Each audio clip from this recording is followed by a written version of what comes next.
Get ready for another microdose. And hey, if this information is jiving with you, then check out the full episode. The link is in the show notes.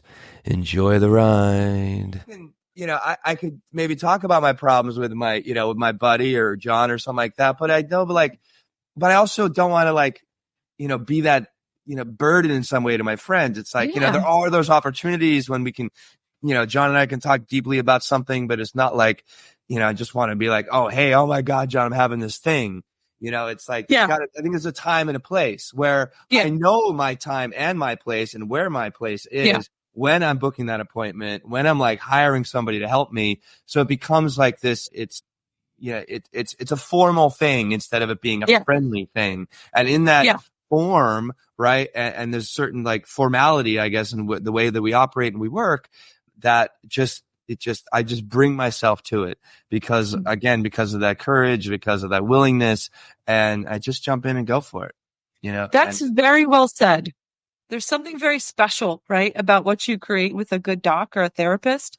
It's a special set aside place to do that work. It's work to do therapy.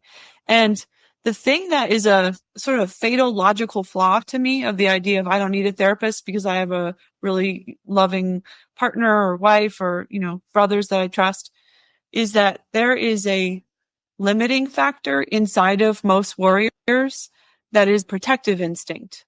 So just like you said, they will always limit themselves from the depth of really going after what they're actually feeling because they don't want to be a burden to someone they love. And so they won't talk about like all of it. Now you're talking about, okay, I'm going to go to this therapist or this doctor, and they are professionally good at taking people through a growth journey, and nothing I say to them will shock them or surprise them if they're a good doc. And they don't socialize with me. So this is a special set aside thing that's it's compartmentalized from the rest of my life, which is really helpful with somebody who's professionally good at being perceptive and seeing insights. And I want to give you an analogy for that, for video game people. I've actually been getting into The Legend of Zelda lately, the original one. Classic. Oh, really? I just beat the game. Yeah, I couldn't do it as a kid. The 1986. Yeah. I was going to say, oh my amazing. God, I remember that. It's so good. Sometimes the old stuff is best stuff. So my sister came up recently for a visit, and she brought the old Nintendo that she found in the garage from years. It dusted it off, and I had ordered through eBay they've got to get The Legend of Zelda here. So those two things came together, and then I lost a lot of hours of my life beating this game late at night. And when video games originally came out, not that I'm a huge gamer, but before The Legend of Zelda was a class of games that were like Dungeons and Dragons, where you would be this character, you would tunnel through this wall of rock, and you couldn't see anything but what you pickaxed in front of you. And then you would open up this chamber, like suddenly and surprisingly, and there'd be this monster that you'd have to defeat. And then you would go blindly tunneling through the rock again to the next challenge. That was like the original video game. And that's a little bit like people that are not therapists trying to help you.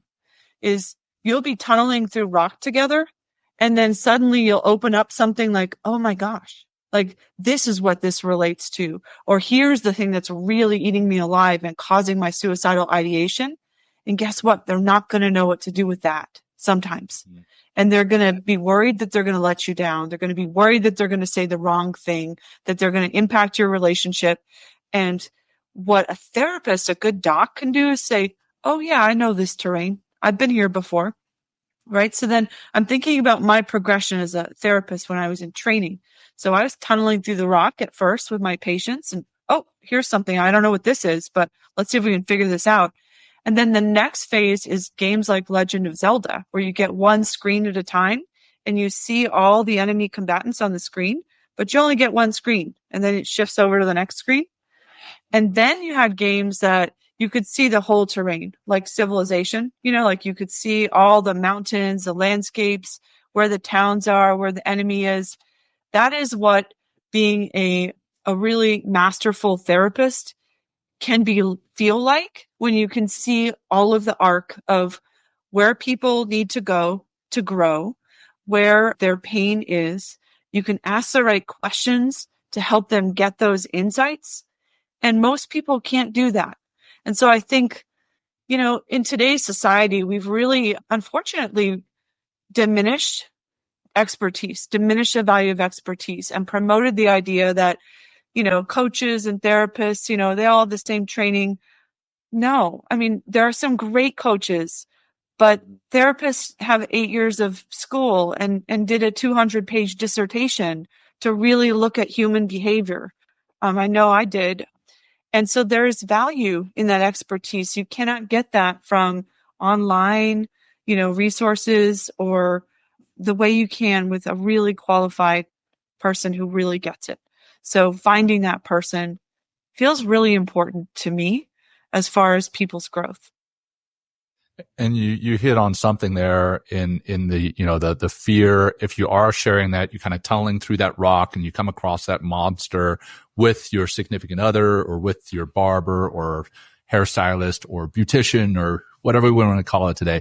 If you get across that monster, that could negatively affect the relationship. Like I can imagine if I'm sharing with my spouse some of the things that I'm battling with up here, I go to therapy every week and I think it's huge. But if I shared some of the stuff that I shared with my therapist, with my spouse, I think it may negatively affect my relationship. And so I think having that therapist there not only helps me mentally, but it also keeps me from potentially damaging a relationship that I very much care for. Obviously, my spouse, I very much care for that one. With my hairdresser, my barber, beautician, I care about that too, but not as much.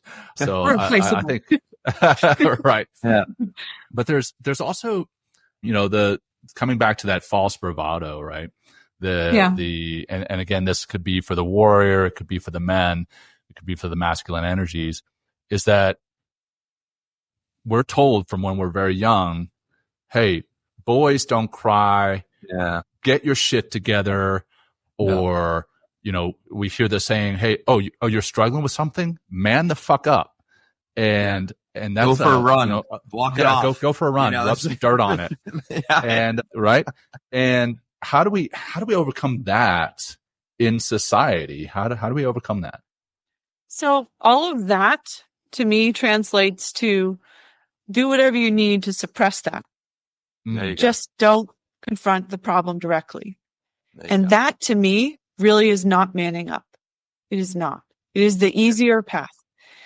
If, and this is part of warrior, like if you really zoom out for a second and you say, okay, so you didn't want to come here. Your wife pushed you to come here. So what is the easier path? Sitting here with me and talking about what's really going on, or avoiding this experience entirely? Any one of my patients would have said, no, avoiding this is the easier path. So avoiding facing the challenges directly is the easier path. And manning up in this context is finding joining us on this journey. Small doses lead to big changes. If you're vibing with this snippet, then take a listen to the full episode by clicking the link in the show notes. If you would like to plug in deeper to what we're doing, head to mentalkingmindfulness.com or text MTM to 33777. Until next time, peace.